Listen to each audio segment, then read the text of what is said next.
Paul, we're now live. You can go ahead. Okay, well, thank you all for joining us today. I'm Paul Gullickson, Communications Manager for the County of Sonoma. Welcome to our COVID update for Wednesday, December 1st.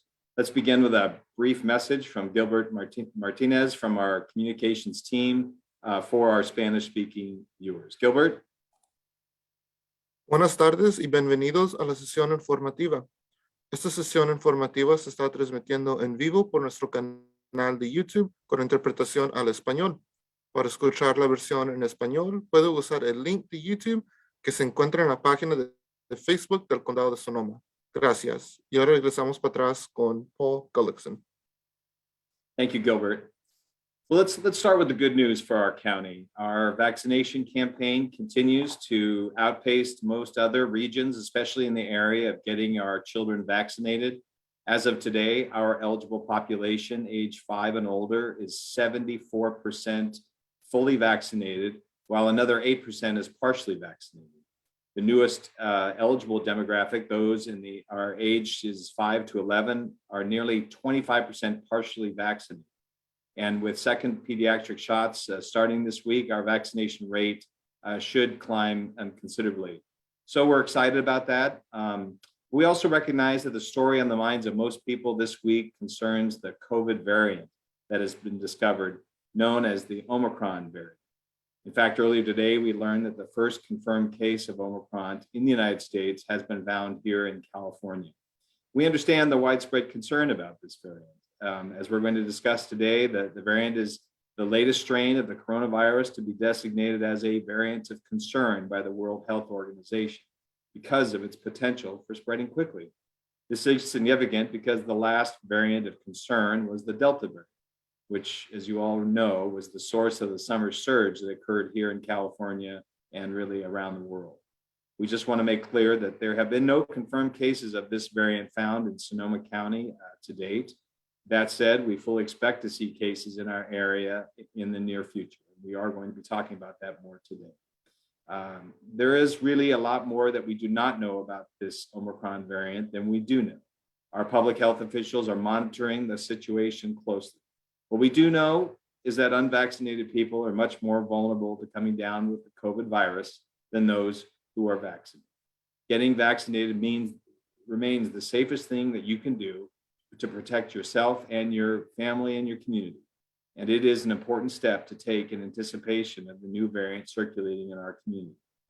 We know that many people have questions about pediatric vaccinations, the Omicron variant, and other topics, and we want to answer as many as possible today. Joining us today on our panel are Dr. Sundari Mace, Sonoma County's health officer, Dr. Urmila Shende, Sonoma County's vaccine chief. We also have with us Casey Deangelo, our vaccine liaison with the Sonoma County Office of Education, and Dr. Rachel Reese, Director of Sonoma County's Public Health Lab. If you have questions for our panelists, please post them in the comments area of the Facebook or YouTube page where you're watching this live stream, or email them to us at publicaffairs@sonoma-county.org. That's public affairs, one word, at sonoma-county.org. And we will get to your questions in a moment. But now let's hear from Dr. Sundari Mace, Sonoma County's health officer. Dr. Mace? Great, thank you so much, Paul. Everything about the Omicron variant is theoretical at this time. We know very little about transmissibility, clinical presentation, disease severity, risk of infection, and phenotypic impact on diagnostics. And as Paul just mentioned, we don't know how effective the vaccines are against it. We are not likely to know for at least another 2 weeks, as studies are underway around the world. But just to give you a little bit of background, in November 9th, the first known confirmed case of what we're now calling Omicron B11529 infection was found from a specimen collected in South Africa. On November 24th, South Africa announced the detection of a new variant. This is the Omicron variant named by WHO on November 24th. On November 24th, the World Health Organization designated this particular strain as a variant of concern, and they named it Omicron. The US government also placed a travel ban for non-US citizen travelers from countries in Southern Africa. And now, as Paul just stated, we do know that we have had one case now in the United States here in California. So the bottom line is we're waiting for more information. We're not really sure what the impact is going to be. And we'll let you know as we get more information. Until we know more, however, the best thing that you can do is to get a COVID vaccine if you haven't already. If you are in the middle of your series for vaccination, please finish that vaccination series. If you're already vaccinated with 2 doses for the mRNA vaccines or 1 dose for the J&J vaccine, get a booster shot. It's available to anyone 18 and older at this time in California. The concern here is that this variant is threatening to take hold just as we're getting into the holiday season, when many of us have been and will be gathering with family and friends, spending more time indoors as the weather turns colder. It is important to maintain the mitigation measures that have worked over the last 2 years. Please continue to wear a face covering or mask when out in public and practice social distancing and get vaccinated. If you're unvaccinated, please continue to be tested on a regular basis. It is too early to see whether we'll experience a surge in cases as a result of Thanksgiving gatherings, but we have seen a spike 2 to 3 weeks after every major holiday in the past 21 months. Thankfully, our case rate is trending downward at the moment. We are at 7.7 new cases per day per 100,000 residents, but by vaccination status, the case rate in our unvaccinated population is 16.5 compared to 5.2 in the vaccinated population. So those who are unvaccinated are more than 3 times more likely to test positive than those who are vaccinated. They're also at considerably higher risk of infection and hospitalization. Finally, continue to get tested. You should immediately get tested for COVID-19 if you're feeling these symptoms, regardless of your vaccination status. You can book a free test appointment or find a walk-in test clinic at socoemergency.org/test. Now I'd like to turn this over to Dr. Irma Shende, our vaccine chief, for more on the vaccine campaign. And don't forget that you should also be getting your influenza vaccine right now. Thank you. Thank you, Dr. Mace. As was mentioned earlier, our pediatric vaccine clinics are off to a very strong start with higher than expected turnouts. As of today, 23.4% of the 37,000 kids aged 5 to 11 have received their first dose. We've been working with Sonoma County Office of Education to stand up more than 40 vaccination clinics at local schools to serve people who do not have convenient or affordable access to healthcare providers. We're giving top priority to schools in areas with high rates of COVID-19, low vaccination rates, and large numbers of English language learners. If there isn't a clinic at your school, you can get the COVID vaccine from your doctor or at a local pharmacy. Some of the upcoming clinics through the Sonoma County Office of Education include Friday at Healdsburg Elementary School, Rosen Elementary School, and Dunbar School in Glen Ellen. Again, these clinics are meant for the students and their families and staff at that particular campus. Saturday is at Kalmikak Language Academy in Windsor and Monroe School in Santa Rosa. Monday will be at Sasserini School in Sonoma. Wherever you go, the vaccine will be available at no cost to you or your children. Doses for teens and adults seeking their first or second shot will also be available, so everyone in the family, 5 or older, can get vaccinated at the same time. Flu vaccine is also offered at these clinics. Older children in Sonoma County have also been vaccinated at a high rate. The 12 to 15 age group is now 70% vaccinated with at least 1 dose. And the progress we have made in getting students vaccinated is reflected in the declining case rate in local schools. Student cases per week per 100,000 population was down to 5.6 in the week before Thanksgiving, from a high of 166 in August. That's a significant decrease. Our total population, which includes every resident, meaning from age 0 all the way up, is now 70% fully vaccinated and 80% with at least 1 dose. So we continue to make great progress in distributing the vaccine, but we still have work to do to reach everyone. As this becomes more urgent with the potential circulation of this new concerning variant, it's a great reminder to get vaccinated. And for those who have been fully vaccinated, please get a booster shot if it has been 6 months since your last Pfizer or Moderna dose, or 2 months since your J&J vaccine. Boosters are now available to anyone over the age of 18, as long as it's been 6 months. And these boosters are especially critical for those over the age of 65 and people with chronic conditions. Currently, more than 84,000 residents 18 and older have received a booster shot, including more than 36,000 seniors over the age of 65, or 56% of the eligible 65 and older population. You can find information about local vaccine clinics and how to make an appointment at socoemergency.org/vaccine. I look forward to answering your questions, but now I'll turn it over to Dr. Rachel Reese, who will, from our Public Health Lab, who will answer questions about our ability to surveillance for the Delta as well as this new Omicron variant, tracking, as well as capacity for looking at these strains. Dr. Reese? Thank you, Dr. Shinde. The Sonoma County Public Health Laboratory acquired the ability to sequence the virus that causes the COVID disease last July. And since July, we have sequenced over 1,000 specimens here locally at the Public Health Lab. Since the discovery of the Omicron variant in South Africa, we have updated our data analysis workflows, and we retroactively reviewed the 1,000 sequences to see if we missed any Omicron variants here locally. I'm happy to say that we have not missed any Omicron variants here locally.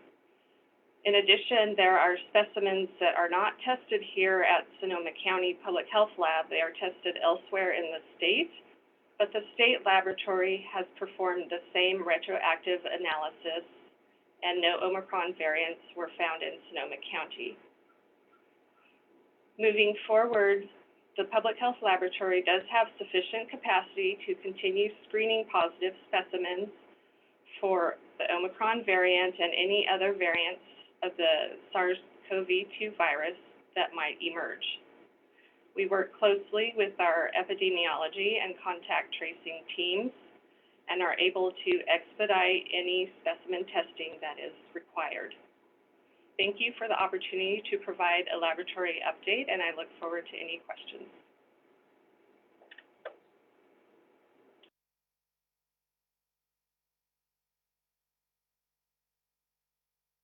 Okay, sorry, my microphone was off. Thank you. Thank you very much. Rachel, just would you just clarify one point? So you've gone back and reviewed 1,000 of different 1,000 cases. Is that correct? To see if there was any a confirmed case of an Omicron variant, and you have not found any. Is that correct? That is correct. And those 1,000 specimens were specimens that were tested here in Sonoma County, either here at the Public Health Lab or perhaps at our local hospitals or another local laboratory. And if I remember correctly, that's approximately 1/3 of all the specimens from Sonoma County that have been sequenced. So the other sequencing analyses were done at the state laboratory. Okay.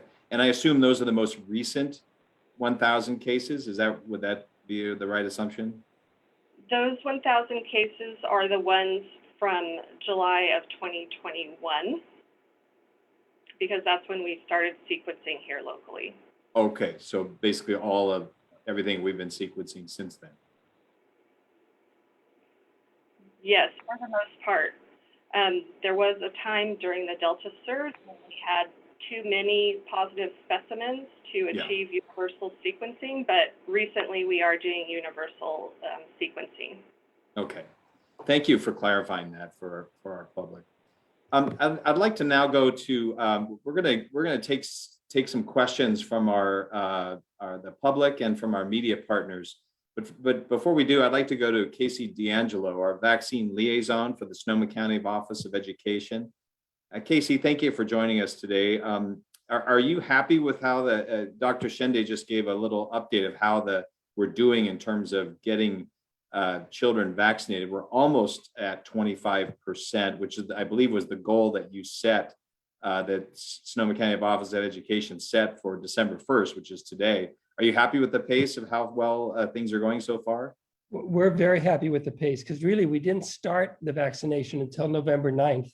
And then we're off of school in November for a week with Thanksgiving. So in 2.5 weeks, we've reached that 24%. So that feels really good. So we're very hopeful that this will just keep growing. And as Dr. Shendy said, this week, we're starting the second doses for the pediatric vaccine. And I think that will really make a difference as well. So our goal for the next part is to have 50% by the end of January. And I'm very hopeful that we'll be able to get there. Yeah, that may be a little challenging given that we're not going to have any school the last 2 weeks of the month, but are we still planning to have clinics activated at that time? No, but it's, I said the end of January, not the end of December. Right. So we have the month of January to work on that. Okay. But there may be 1 or 2 clinics in December, but over the break, but mostly not. Yeah, and we want to let the public know that there are other opportunities for pediatric vaccinations throughout the month, through pharmacies, through healthcare providers, and through some of our other clinics. So there's more information about that on socoemergency.org for those who would like it. But thank you for being here. Dr. Mace, can we go to you next? What are you hearing from our hospitals about their current capacity? And are there concerns out there about a possible surge of COVID cases this winter? We're not, thanks, Paul. We're not seeing that yet at this time. In fact, we talk to our hospital partners on a regular basis, and there hasn't been an increase in hospitalizations here over the past few weeks. We are monitoring the situation closely, however. As we've spoken about before, deferred care, meaning people who didn't seek care last year due to COVID and now are coming to attention, are taking up an increased number of hospital beds. But as far as the COVID situation, I think we're stable at this time. And I believe, Kate, you can probably weigh in on that as well in terms of the numbers. Yes, as of data reported yesterday, there were 22 individuals hospitalized with COVID-19 hospitalizations, with 6 of those people being in the ICU. And that's consistent with what we've seen over the last few weeks, with an average about 20 hospitalized per day and about 5 people in the ICU. And so far, we aren't seeing influenza cases hospitalized, which is promising. And as Dr. Mays mentioned, the main concern is just really that we are seeing a higher hospital census overall with COVID and non-COVID patients in the hospital. So the hospitals are a little bit more vulnerable to being overwhelmed if a surge were to occur. And then we're seeing some intermittent staffing challenges just due to that high census. But COVID-19 cases seem to be stable at this time. Great. Thank you both. Dr. Shendy, let me go to you next. We understand there has been a bit of a rush for boosters. Obviously, since there's now been everybody over 18 and 6 months since their second shot are now eligible. And my understanding is there may be a bit more of a demand now that there's news about this Omicron variant. What are you hearing, and are we able to meet the demand? Yeah, thanks for asking, Paul. We certainly have seen increased demand for boosters, which is great because we do want to ensure that people do get their boosters. Data does seem to show that the boosters not only increase and ensure that that antibody level is consistent, but a booster seems to also activate different arms of the immune system, which is helpful in counteracting any variant. We've seen that with Delta, and presumably that would be the case with Omicron. We will, of course, need to see what the information shows from the studies. However, it's a great idea to go and get a booster. There is a lot of demand at the clinics. At this point, our supply is good, but it is to be expected that with increased demand, please be patient. Please be patient. Expect that there are going to be longer wait times. There are going to be longer lines. All of this came about in the last 24 to 48 hours. So it's very hard for all medical facilities and providers to suddenly scale up within a very short period of time. We are looking into that. We are trying to increase our capacity, but please keep in mind that we all are in this together. We all are wanting to get boosters, but expect that it may take a while. And it's fine if an appointment is made for next week or the week after. That's okay. Getting that booster in before the holidays is quite important. But please do be patient. We have seen a lot of increased demand at our clinics. Okay, great. Well, thank you. And thank you all. I think we're going to go to some questions from our viewers and our media partners. First, let me start. This is a question that I'm going to direct to Dr. Mace or Rachel, perhaps. The question is from Jim. Do all samples of COVID cases, I'm presuming, go to extreme study to determine the variant? I guess they're asking whether there's sequencing done on all COVID samples. What do we think? Yeah, thanks for that question. I am going to turn this over to Dr. Reese to answer that question. Sure. It depends on the overall number of positive specimens that we are getting. The goal is to do universal sequencing, but for example, during the height of the Delta surge, there was insufficient capacity to sequence all of the specimens. And so our contact tracing team would prioritize the specimens for the lab to sequence. Now, right now, we have enough capacity to sequence all of the new positive COVID specimens that are coming in, and we are going back into our archive to sequence some that may not have been sequenced earlier. Okay, thank you. And on that same note, Mike, one of our viewers, asked, how do we know a booster is effective against this new variant? I think that's a great question. I think we're still trying to get the data because it's such a new situation, new variant, as to whether boosters and just generally vaccination is effective towards this new variant. So far, I have certainly read a few things suggesting that vaccination is effective, and I'm going to turn it over to Dr. Shende to respond as well. So I think we're in a watch and wait mode right now. Dr. Shende? Yeah, it's true. We don't have the specific data, and the studies are underway. Scientists are looking at the specifics of antibody production against this variant strain. And what we've heard is over the next 2 to 3 weeks, we'll have more specific data on that. However, what we do know is that in the past, as in with the Delta variant, a booster seemed to bolster different parts of the immune system, as I mentioned before. And even though there were some mutations specifically in the binding receptor for the spike protein, the increased effect of the immune system was able to overcome those mutations, and the vaccine was effective. Hopefully that will be the case with Omicron, but we will have more data over the next 2 to 3 weeks. Okay, and another of our viewers asked a question that's on the minds of many that we've been receiving this week. It's when do we plan on dropping the mask mandate? And is it possible that this variant is going to delay that decision? Dr. Mace, what do you think? Yeah, thanks. Again, a great question.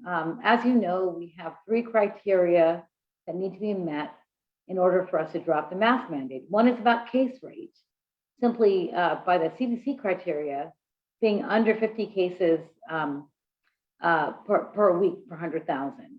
And that kind of translates into under 7 cases per day per 100,000 population here in Sonoma County. And we're, as you noted today, we're above that right now. The second criterion is a low and stable hospitalization rate. And again, we haven't seen a big increase in hospitalizations, but that's something that we're monitoring.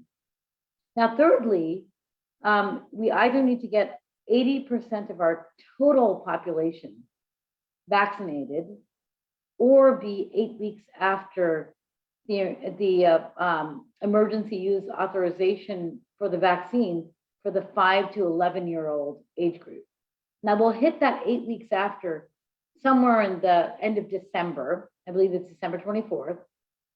And we're at, Dr. Hendy, correct me if I'm wrong, 75% of the total population vaccinated at this time. Is that correct? 74% of the over 5. I believe 70% it's- of the. Okay, 70% of total 70%. population, 74%, 5 to 11. So we still have a ways to go there. So we're waiting to meet these metrics before we would drop or repeal the indoor mask mandate. And the soonest that could occur is the end of the year, early January. We're following all these metrics. And as far as how this variant could affect that, we're not sure. We haven't seen a single case here yet in Sonoma County. There's been one case in the United States so far. So I think it's going to take a little more time for us to understand where we're going with our numbers, to understand how this variant might affect that. Okay, great. Let's go to our media partners now. We will start with, we invite anybody from our media want to ask a question to go ahead and raise your hand and I'll call on you. Let's go to Martin Espinoza. Martin? Hi there. Can you guys hear me okay? Yeah. Dr. Mace, what are you hearing from your counterparts in the Bay Area, other health officers, in terms of the possibility of isolating or just keeping Omicron from spreading the way Delta did? Is it just not possible, or is there any chance? Well, I don't think we know what the extent of the issue is at this point. I mean, we only have the first case in the United States that's been reported to us.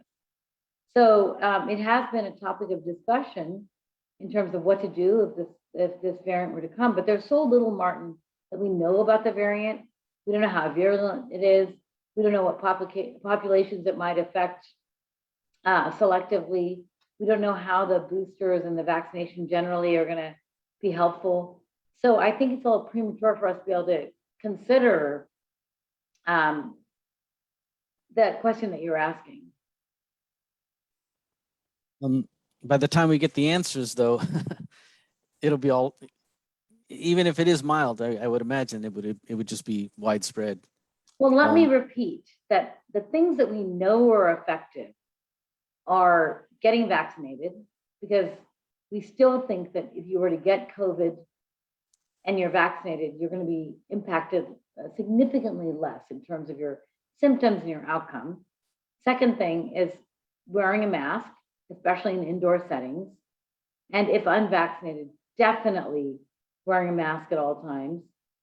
And then just taking care to make sure that we're following all the non-pharmaceutical interventions that we've been talking about for the past year and a half. I think those are the ways we can help.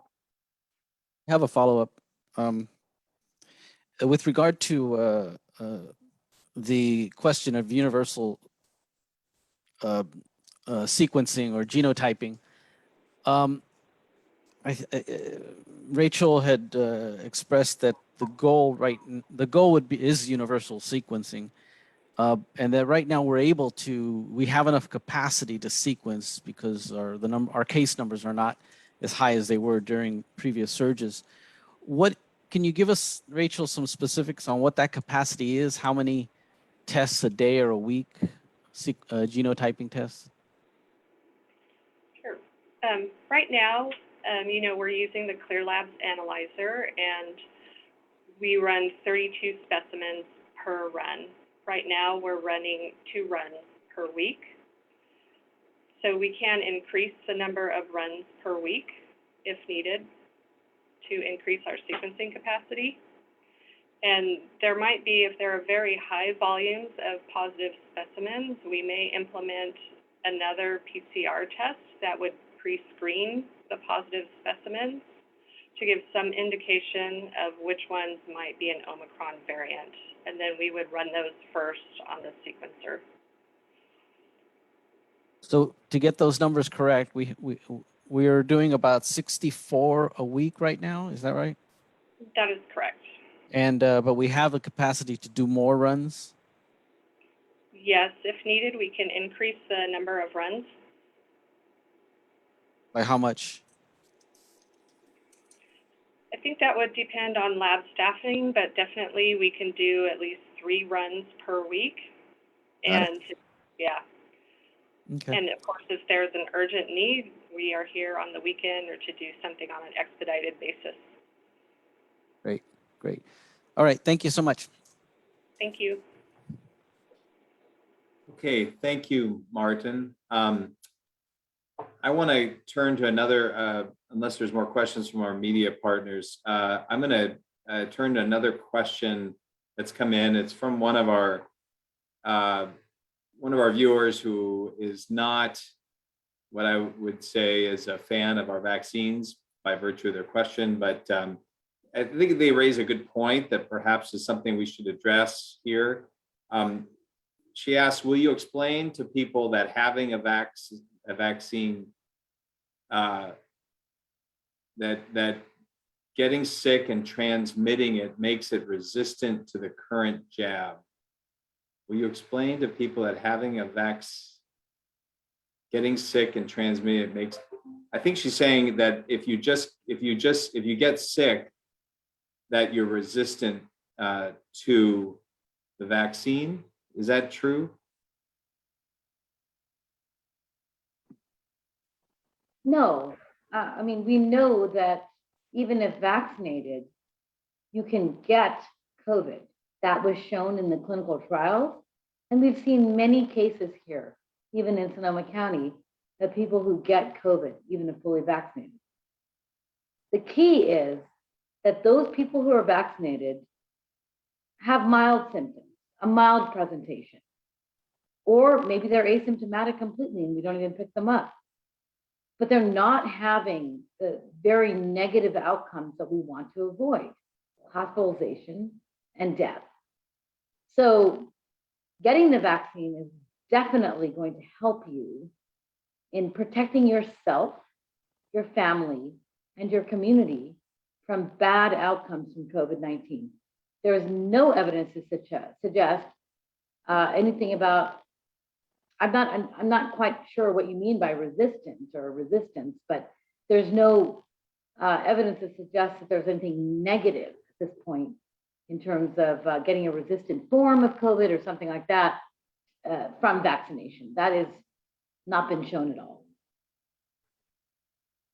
Well, I think the second part of the question, I think helps explain where this person is coming from.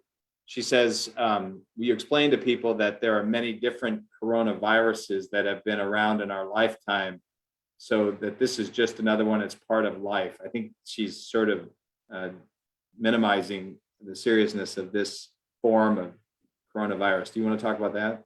Yeah, thanks for that. In fact, the coronaviruses are often the cause of even a common cold.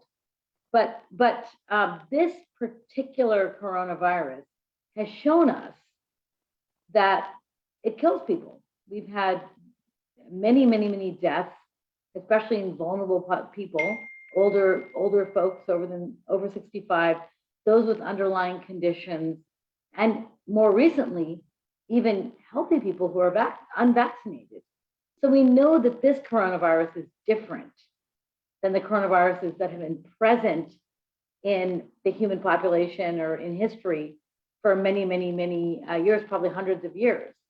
So we're dealing with something, even though it is a coronavirus, something that's different, new, and something that we need to be very careful about. And that's why we're highly recommending vaccination for anybody who hasn't been vaccinated. I don't know, Dr. Shande, do you want to weigh in on that?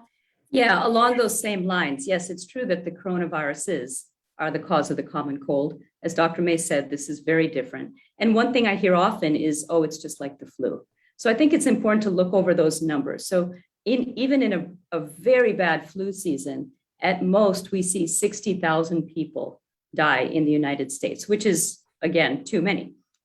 But 60,000, and even if you compare that over 2 years, which is what we're moving on towards with COVID, almost 2 years worth of data, we're now at 770,000. So there's a huge difference between what COVID can do in terms of mortality, and that's nothing to say of the morbidity in terms of those people who've been hospitalized, who have been severely affected and have long-term complications of it. It's much, much worse compared to the flu that at most might cause, at absolute most, 60,000 a year or 120,000 a year compared to where we are now, which is 770,000. And I think it's a very good time for us to make the point that we are in the midst of the influenza season now. And if you haven't gotten your flu shot, that's another really important preventative measure that will be helpful. So go get your flu shot as well. Yeah, and I would note that the global number of deaths is now in excess of 5.2 million people around the world that have died from COVID. And in many parts of the world, the vaccination numbers are still incredibly low. So yes, if the takeaway, if there's one thing from this, the takeaway is we don't know a lot about the Omicron, but the best thing we can do, we do know, are the tools that we have been using all along, which is get vaccinated, wear your masks, and practice social distancing and avoid large crowds. So, Paul, if I can just add one more really important factor. please. Unvaccinated people are 27.8 times more likely to be hospitalized here and 13.5 times more likely to die. So again, we're not dealing with the common cold. We're dealing with a new virus, something we haven't seen before. That's why it's a pandemic and it's an emergency. And that's why we really need people to get vaccinated, given these numbers. And most of those numbers are all of those numbers are related to Delta, not Omicron. And as much as we talk about Omicron, we are not done with Delta, right? Okay, well, I think we're going to end it there. And we thank everybody for joining us today. I'd like to thank all of our panelists. I'd also like to thank our crew who helped put this together today, including Juan, our Spanish interpreter, and Odie, our ASL interpreter. Just to remind everybody, we will be repeating this briefing in Spanish tomorrow at 4 p.m. Sylvia Lemos from our communications team, along with Marcos Mejia, will be hosting that event. So please help pass the word. I also ask you to tune in to the Sonoma County Board of Supervisors meeting on Tuesday, December 7th, when our health team will be providing a more detailed look into our county efforts to combat COVID. Until then, we hope you all will join us for that. Until then, stay safe, and everybody, and have a good week.